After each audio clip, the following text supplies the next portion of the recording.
Greetings to our viewers and welcome to another episode of Family Life Matters, where we talk about everything about family, from the most sensitive things to the most enjoyable things. Why? Because we care about the family. Today, I'll be your host. Leonard Chirenje is my name. And before we start, I want to pass on a special greeting to colleagues of mine in Zimbabwe, Francis Mbira and Watson Biriri. We took inspiration from your show. You present it in Shona, we present it in English. May you continue the good work.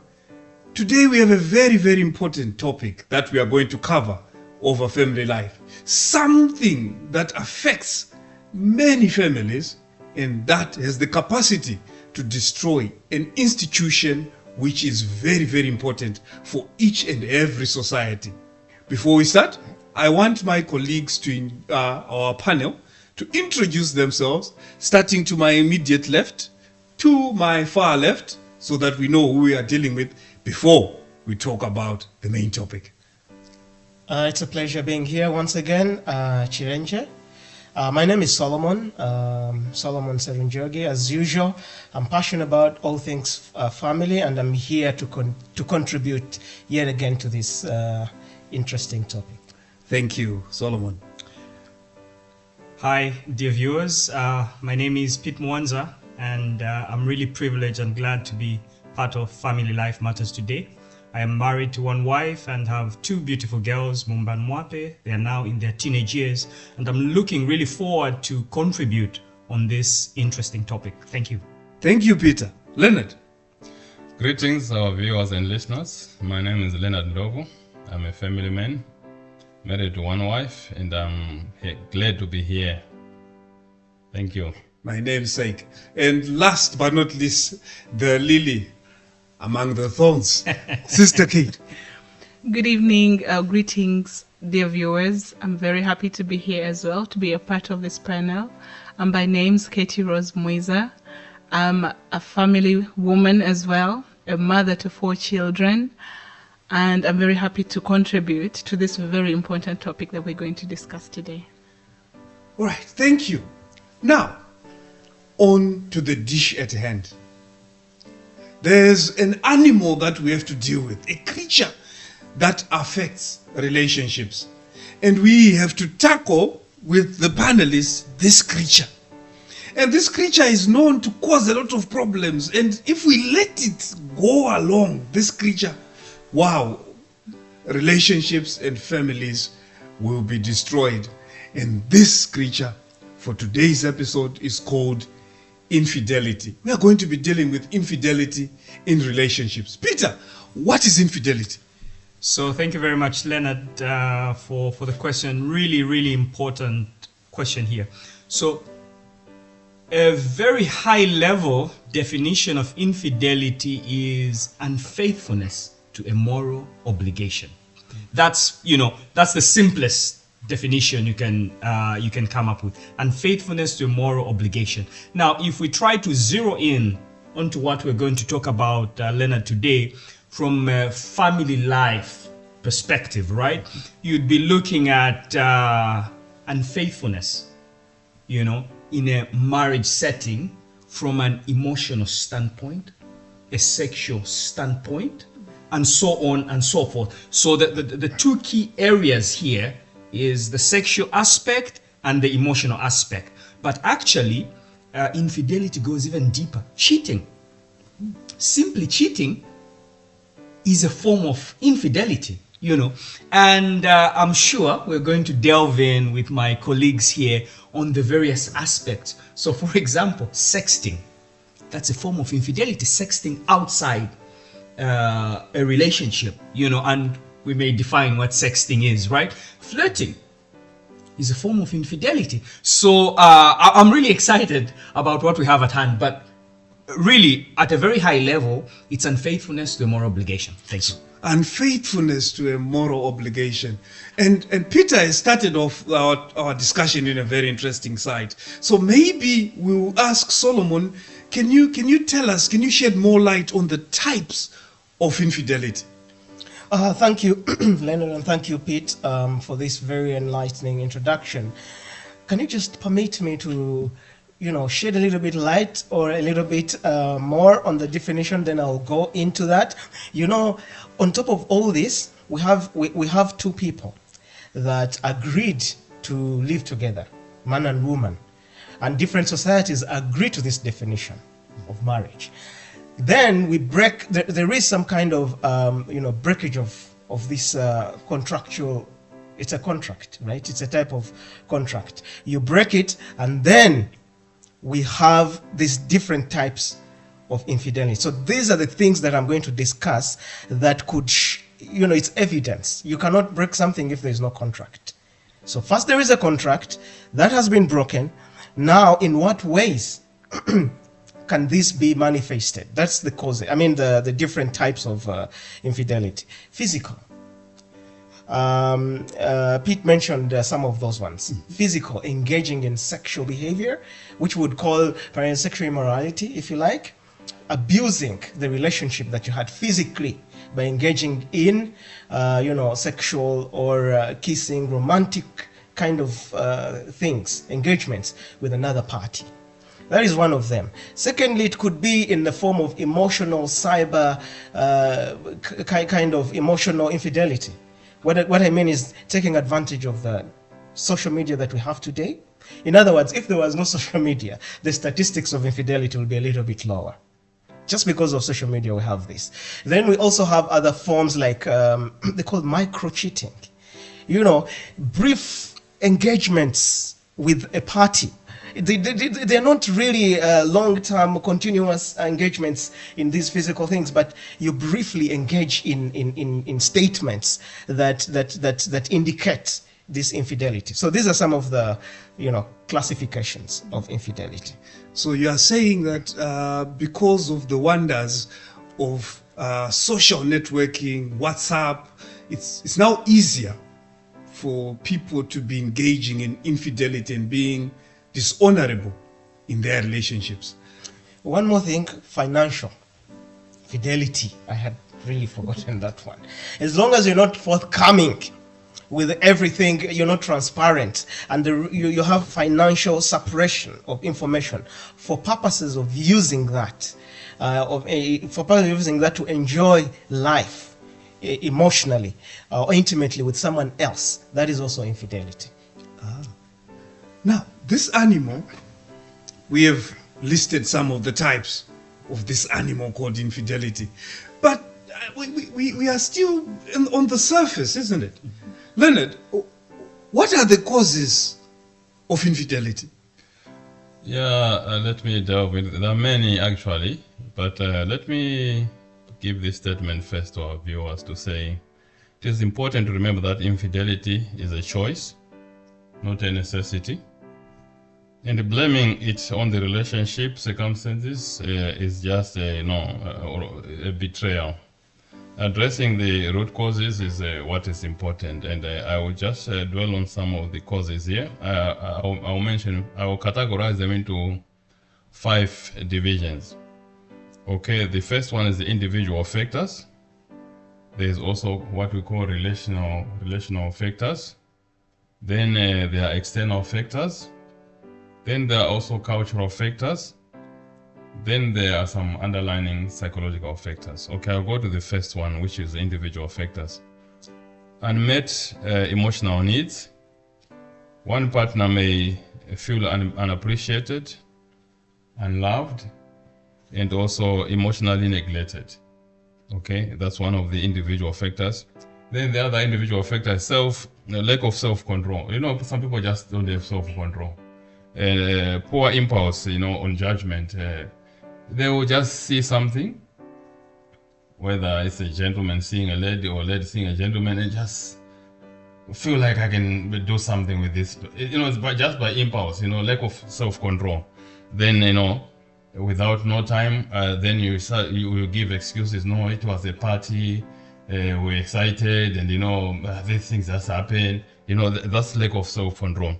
Then the desire for novelty or the desire for excitement, a craving for new experiences. without any factors to do with the other spouse or anything. That's why we call them individual.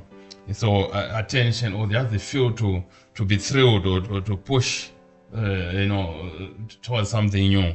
Okay, or it could be also due to personal insecurities. Low self-esteem and a need for validation. To see, like especially from the men's side, can I still approach a lady and get something from her? Do I still have it? Do I still have it? What I used to have, and some of the things also could be caused by addictive behaviors. How was your how were you brought up? What were you doing before you got married? Were you into multiple relationships, fornication, all these things? So that can be a habit which we can take into a marriage and it to continue. Then the second one is the relationship factors. Like I said, there's a communication breakdown with the spouse. Okay, one of these, where there's poor communication, which leads to misunderstanding. So there's no communication at home. The other people who are willing to communicate with you outside there. So that might lead also to infidelity. Also lack of intimacy. Many men, they give an excuse to say they've done this because they are not getting it all out at home. Okay, so if there's a problem with the relationship, either the spouses have not spoken about it to find a solution. So it becomes now a challenge. Somebody feels there's no intimacy. And also, based on other factors, like I mentioned earlier, what were your experiences before and what are the experiences now? You see the danger of having multiple relationships even at courtship, because they can be taken into marriage, and now there's a comparison factor coming in, then there will be a lack of intimacy. Then also conflicts which are not resolved, lingering resentment, unresolved problems can push partners to go for sport somewhere. Okay, and the feeling taken for granted, when one partner feels undervalued, ignored, he might seek an alternative, somewhere, to be validated somewhere, because he feels, or he or she feels, it's not validated at home. Then there are what we call external factors. Okay, opportunity and accessibility, work environments. Okay, social media, a frequent travel. Some of these jobs these days are very demanding. A spouse would never have been gone into infidelity. He did not travel and stay away from home and stay in a hotel somewhere. A spouse would never have been, into these things if he had not left his country to be an expert somewhere where he stays away from the spouse. These things, remember I said earlier, there is no excuse for infidelity, but these are some of the things external. Then peer influence or peer pressure.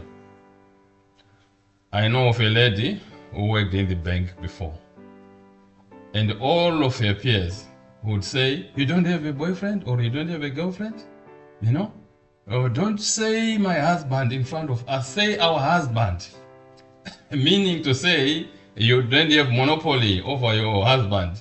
We can also take him from you, So peer influence can actually be a factor to, you seem you're being left out. So if others are doing it, or my workmates are doing it, so even from the men's side, if all your friends are that kind of, hey, it's time for my girlfriend now, you see them texting, they make it cool, and they say, it takes away pressure from me when I was flirting outside. So these are external things which are, what you can call peer pressure.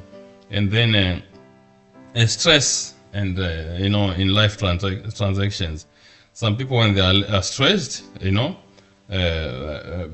or there's a situation at home, okay? There's a sickness, there's a new birth at home, there's a new baby at home. Some men cannot just control themselves. These are external factors which probably would not have happened, but they come because people sort of try to find excuses.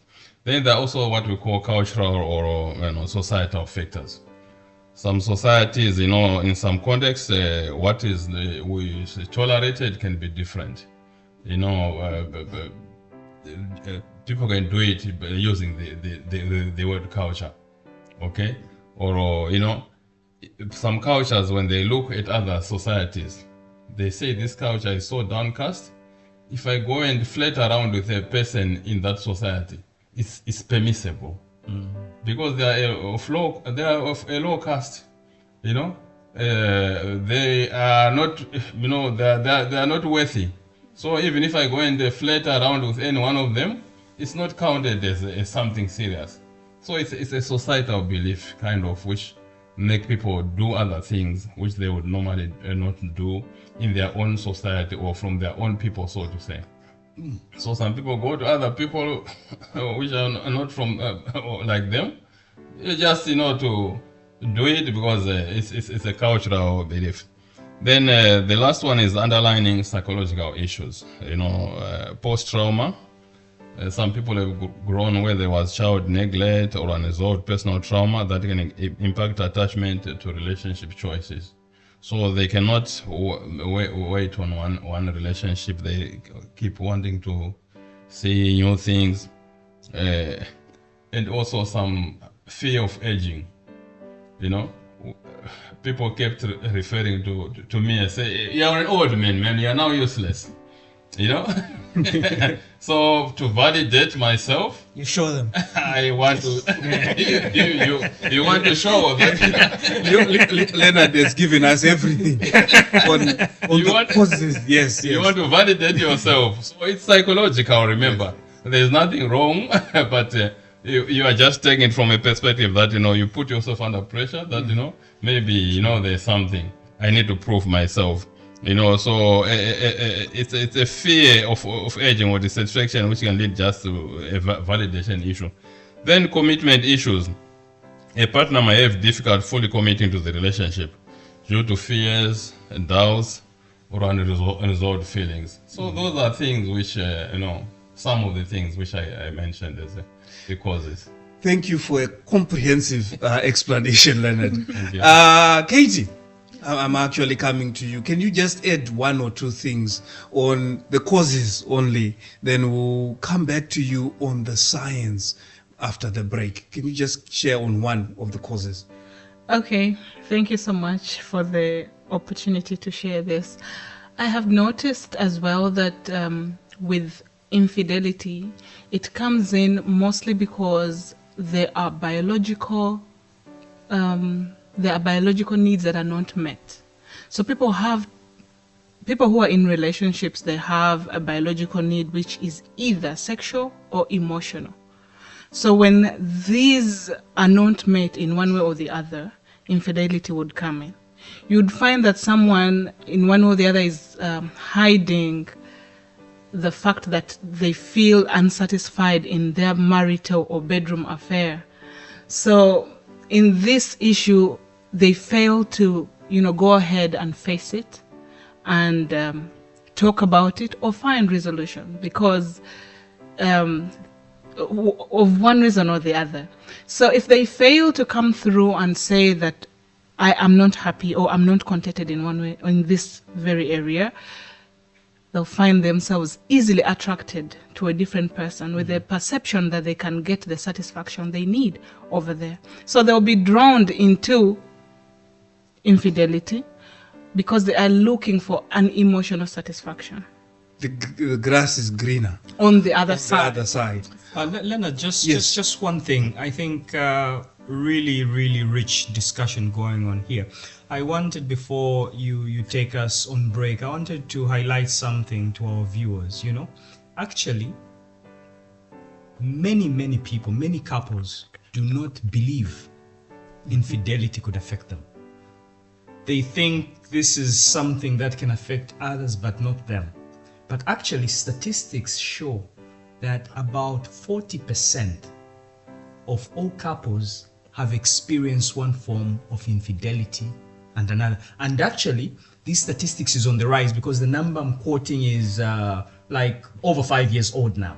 So you can imagine things are really changing. So when I go back to what Leonard shared, the causes, it's really, really important that we pay attention to these, because we never believe, like I'll give you an example. I never think or imagine, my wife could be unfaithful to me, but these things are happening, and the things that Leonard and Katie have talked about are really important. Thank you. And another thing before we go for break, is it the same for men and women, infidelity?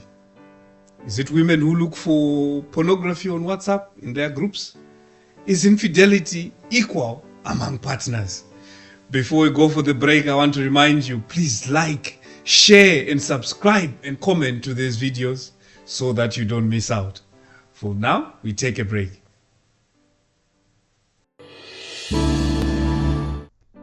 Hello everyone. Today's special message is about infidelity in a family. Infidelity can deeply wound a family, but it can also serve as a turning point for healing and growth. Open communication is crucial.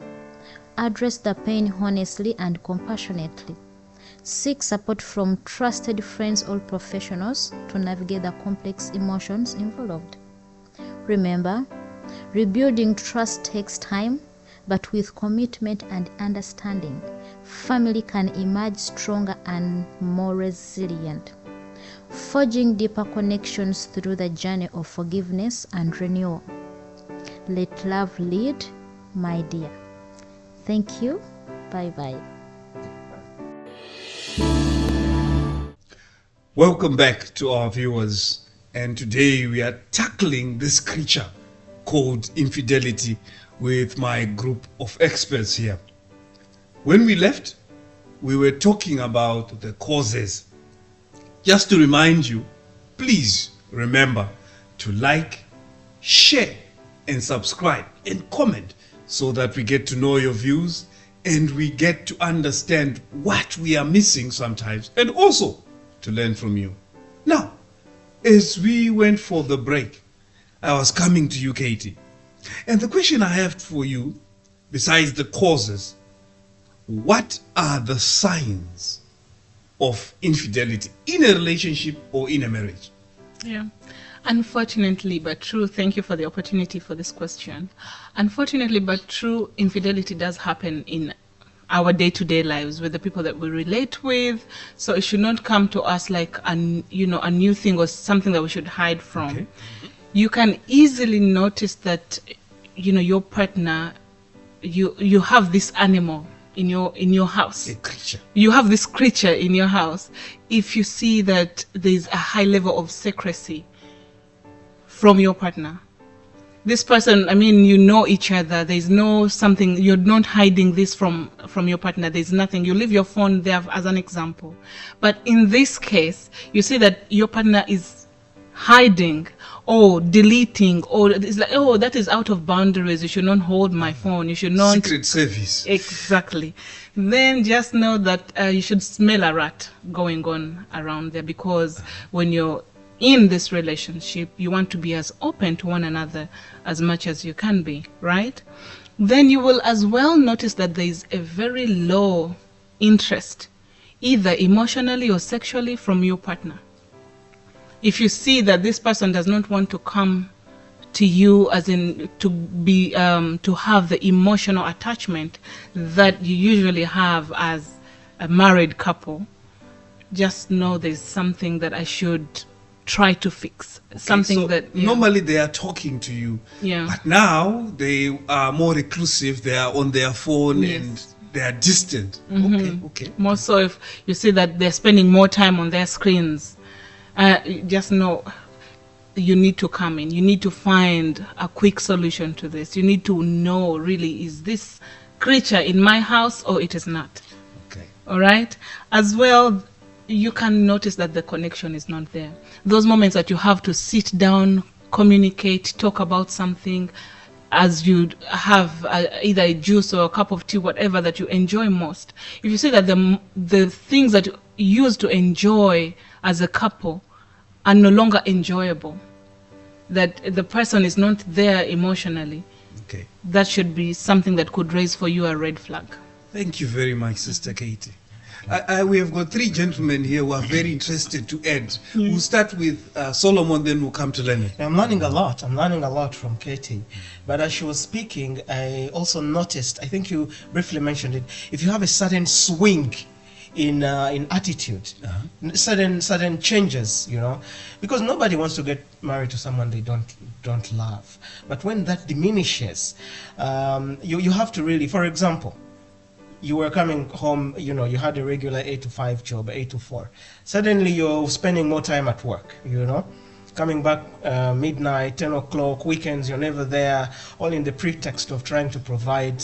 Everybody wants a breadwinner, but if there's a huge imbalance in the metrics of time, those could be telltale trigger signs that perhaps where is this partner spending most of their time? What is the problem? They used to do that. I'm talking of things that change suddenly, patterns that change suddenly, even conversations that change, the coldness. When you say patterns, it's patterns that I'm trying to amplify here. Okay, thank you very much. Leonard. Some of the things which are telltale signs is financial transactions. Yes. If somebody is not being transparent with financial transactions, we are only discovering what has happened with finances. This could be a telltale sign that something is happening behind it. A spouse not confiding with the other that they're going to get bonus. I had an increment. They will not say that because these funds are supposed to be used elsewhere to fund something which is of infidelity nature. Oh yes, there was also the case of Justina. Justina was not employed, the husband was employed, but Justina started having more money than the husband. Mercy. Yes, and she was providing for the family. Justina. Elder, I have a question. What is the impact? So before maybe I go into impact, I just add to what my colleagues have said, some of the other telltale signs are, outright lies. You ask a question to your spouse, and even where there's no need to lie, yes, they lie. There's something there. The other thing is when your spouse becomes unreachable at certain times in the day, all of a sudden unable to reach, sometimes the excuses of late night work starts to increase, and the other thing is just gut feel, and women are really good at gut feel. True. You sense something is wrong. These are telltale signs. Now the impact, if I can maybe kick us off on this, the impact of infidelity is far-reaching, dear friends. You look at, in worst cases, you have divorce. Infidelity can lead to divorce. What does this mean? Families breaking apart. And you can imagine the impact on the children, right? Another impact is loss of trust. Marriage is built, or should be built, on trust, at least as far as I know from my limited knowledge. Infidelity can result in loss of this trust. I'll let my friends add on to that as well. We'll start with Leonard, then Katie, I'm sure. Actually, the impacts are to the unfaithful partner himself. The consequences are different from the one who is doing it. I'll start with the impact on the the perpetrator, on the one who has been betrayed, the victim, the victim. Okay, so there will be trust issues. If somebody feels betrayed, there is emotional pain. Yes. Okay, there is a low self-esteem. Some people just feel things are done by another person, but it affects them. Maybe I'm not looking good enough. Yes. That's why maybe my spouse left me. Yes. Maybe I'm not bringing home enough. That's why maybe my spouse is doing this. Those things. So they affect so much the victim in many ways. You are saying you are putting your partner under unnecessary pressure. Yeah, unnecessary pressure. She is a victim, but now she feels there's something wrong with her. My husband, obviously, maybe I don't dress good enough. Forgive me for saying this about women, they look at their structure, they love their structure, but they also look at other women's structures. Then they will say, maybe my structure is not good enough, that's why maybe, all these things. So it's trauma on the part of the victim. That's why I say it causes a lot of pain, loss of victim, anxiety and depression. It can actually cause somebody to have mental issues, health issues. Yeah. Because she feels that so belittled, it affects her. She can have post-traumatic stress, which might need actually counseling, and some people have nightmares. Yes. And they end up being hyper vigilant. You cannot leave the house. They are now following you. They are asking now overly protective. Every time now they query everything, even if things which don't make sense. They end up querying. Then they become they call the mamoyo. Mamoyo will be like, oh, so you came like 3 minutes ago. You should have been here. So you were with her. So you see things like that because of that experience. Then we look at those emotional effects of the unfaithful partner, the guilt and shame.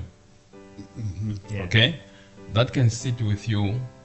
Yes. You end up maybe not forgiving yourself, the regret and shame actions, and that can lead you to stress. You end up needing stress management, the aftermath of this betrayal. You feel you have betrayed the family, and isolation from friends, from family.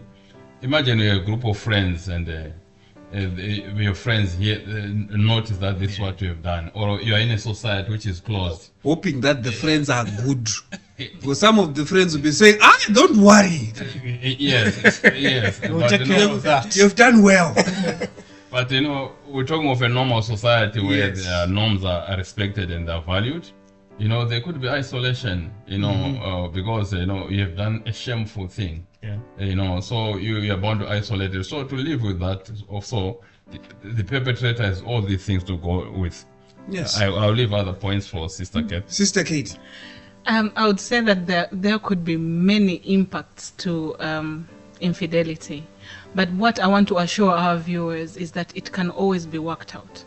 It should never be a case that it would end in divorce or in that D word. For example, if it does happen to you, I want someone to put it in their mind that infidelity could be a symptom. Actually, there's something that is underlying infidelity that is causing this action to be made in the family. So to our viewers, if you are in this situation, if your family is undergoing something like this, you are not alone. Take heart.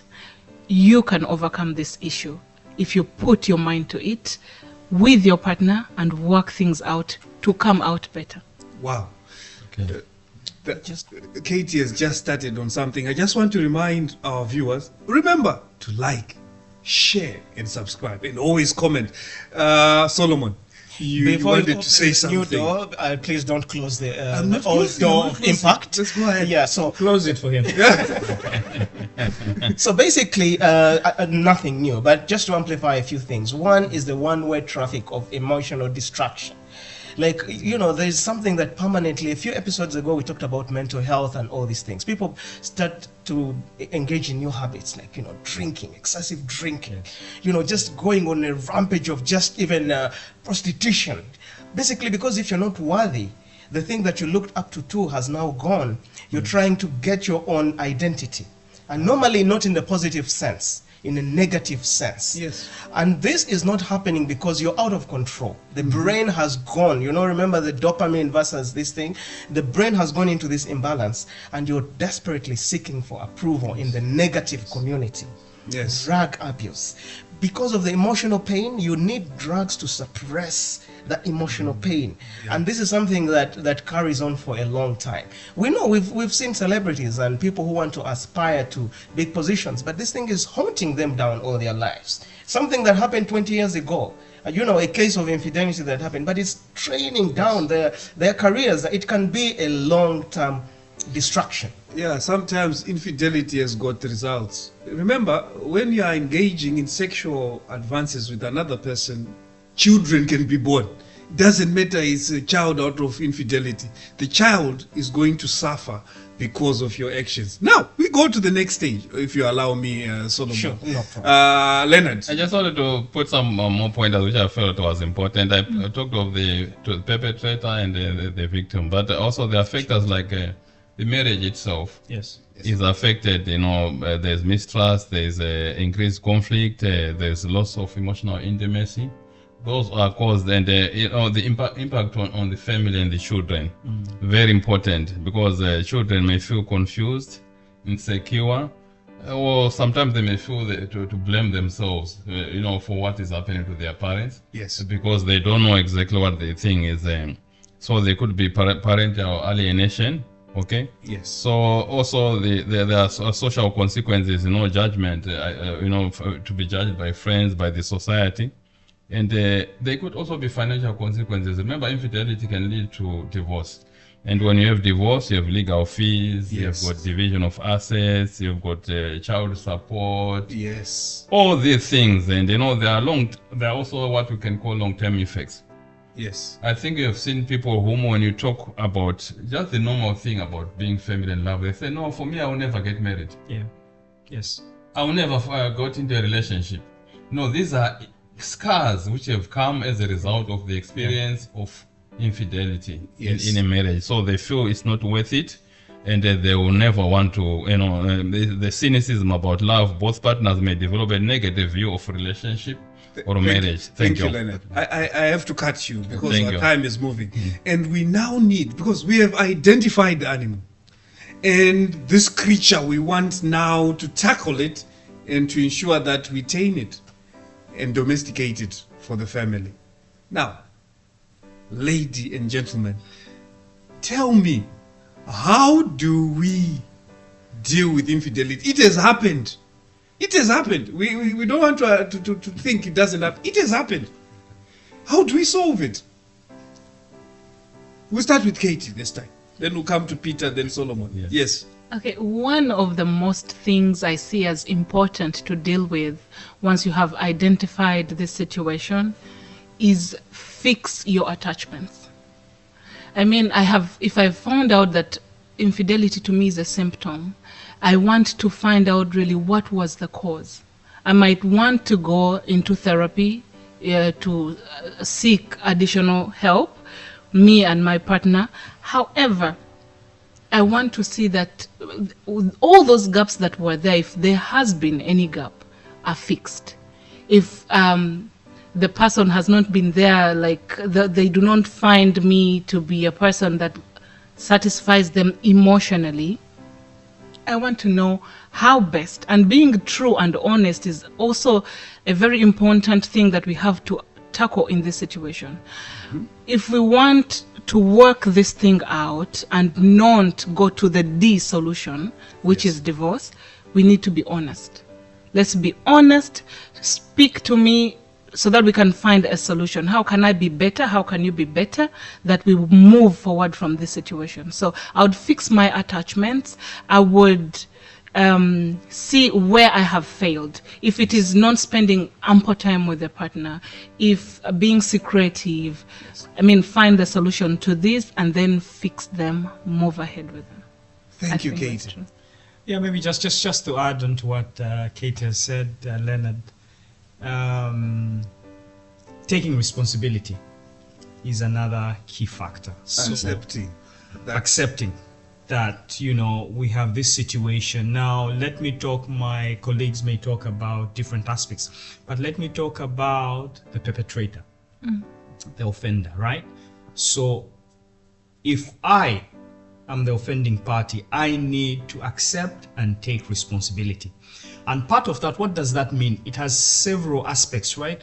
Part of that means full disclosure. So Katie talked about the attachments, but I would say one of the first things, if that involved another party, is total separation from that party. Total separation from that party, number one. Number two is in part of the healing process is full disclosure, right? My partner who has been the victim would like to know exactly what happened. Why did it happen, as Katie has mentioned? And I don't need to brush things aside. I need to be forthcoming. Of course, I would like to urge caution here. So, for example, there's some things that are very Can't disclose explicit. anything. Explicit because they would bring more pain. Yeah. So we may need to use judgment on those. But aside from that, I need to be able to give the answers to the victim in the most honest way possible, because this is part of taking responsibility and this is part of the healing process. I'll leave my colleagues to chime in on I'm picking up on communication there. There should be clear, honest communication. Correct. I did wrong. I'm taking responsibility. Correct. Solomon, then Leonard. I want to sort of merge these two aspects, one from Katie and one from Pete, wherein, the one who has been abused, the victim is desperately trying to fix their part of the bargain. But it's easier for the perpetrator to fix that part because they actually started the domino effect, right? And if they can reassure the partner that, no, it was my mistake, it has nothing to do with you, then it's easier. If you reassure your partner that because of this happened, then they don't have to go, an empty chest of vanities, trying to fix their body, trying to do all these things to themselves, because they are trying to seek validation. The other thing is that if there was something that attracted you, structurally speaking, like Leonard earlier alluded, the first thing that attracted you to your wife in the first place, you should go back to that, because naturally, women's body, we all age with time, and maybe you might think that this is a better looking person, but there are things you can do to pimp up your wife to look more like Solomon, can you elaborate on this one, please? What I'm trying to do you can encourage your wife to dress well, attractive, to be like whatever you want. If you want school uniform, buy it. What I'm trying to say is that there are things the other party can do to minimize this attraction that was there in the first place. I know that most people, and say 30% of all people cheating, starts at the workplace, because you're spending more time complaining all your things to the other person, and they never complain back. So how about we go home and you change the channel now, start complaining to your wife instead of complaining to this other party. She might beat you. Sister Kate. No extras on this one. No, I'm learning actually. So what we are finding out from the discussions here, when I come to Leonard to close it up, is that we do need to take a step back and realize that this is a problem. And we need to communicate about it and to find solution as perpetrators especially, and not put the blame on the victim. Leonard. Yeah. As my colleagues earlier said, we need to take time to process. Yes. Let's not be impulsive, because sometimes people become impulsive when these things happen. We need to take time to process, avoid making any impulsive decisions. Then seek honest communication. My colleagues have already mentioned that. Then assess the relationship. You need to assess the relationship, reflect on whether both partners are willing to work on the relationship, or consider, the underlying issues she has caused, to see if can continue or not, as a way of finding a solution. Then accountability. My colleagues have said, rebuilding trust may involve setting clear boundaries, such as sharing passwords, limiting contact to third parties, avoiding some partners might have to leave a job, or we might have to come back from overseas to come and stay home. That's taking accountability. To express there should be express genuine remorse about the wrong you've done, and sometimes you cannot do it on your own. You need professional help. Seek professional help. Work with a marriage counselor, a therapist, to address the common breakdowns. And in individual therapy. And decide on rebuilding or moving on. And both partners are committed to building the marriage. Focus on healing, creating a stronger foundation for the future. True. If reconciliation isn't possible, or one partner is unwilling, consider separation or divorce. Because it's better to divorce than they to stay in a toxic relationships, forever and forever. It just causes more problems. Then prioritize self-care. What do I mean by proactive self-care? Take care of your emotional, mental, and physical well-being. Some people, when these things happen to them, you visit them, find that they cannot even bath. Oh, yes. They cannot even wear good clothes because they neglect themselves because of the emotional effects, which you earlier said, the impacts. Yes. So prioritize self-care and lean on trusted friends, family, and support groups for guidance, so that you don't neglect yourself. And I would conclude by saying focus on trust building. Okay. Yes. Rebuilding trust takes time, but consistency and patience from both partners. It doesn't happen. Trust is not rebuilt overnight, but we need to be patient with each other. Establish new patterns of communication and connection to strengthen the bond. Thank you. Like we said, it in the first place it was a choice. Yes. To go out, so it can be solved. Thank you. Leonard, just one thing which is really important, I think, for our viewers here. Leonard has talked about seeking help. I just want to inform our viewers that as part of Family Life Matters, we have got experts, we have got professionals who are able to help. So if you're going through any situation that you feel is overwhelming and you need help, please do contact us. We have an email address on our website where you can drop us your issue. Someone can call you, or we can communicate virtually, but we have experts behind. Family Matters is not just the people you see here. We have experts behind us who are able to reach you. They're helping a lot of people out there. So this is really, really important. Seek help. Then allow time for healing. So when something has happened, Leonard talked about it, these things can be traumatic. So usually it's the offenders who want things to be fixed quickly. No, allow the other party to heal. And I think Leonard gave us a really good download on certain things. But what we've done here is just scratch the surface. We have a bunch of experts out there who will be waiting to hear from you. Thanks, Leonard. Thank you, Peter. Now, to our viewers, whenever we are facing this animal called infidelity, it is not the end of it. As Peter suggested, we need to give time to the victim to heal. The perpetrator, you have to work extra hard to gain back the trust, which is very expensive. But it's a process which needs time. And there are experts behind the people you see here who can offer you the help. This is Family Life Matters. See you next time. Take care. Take care. Thank you. Take care.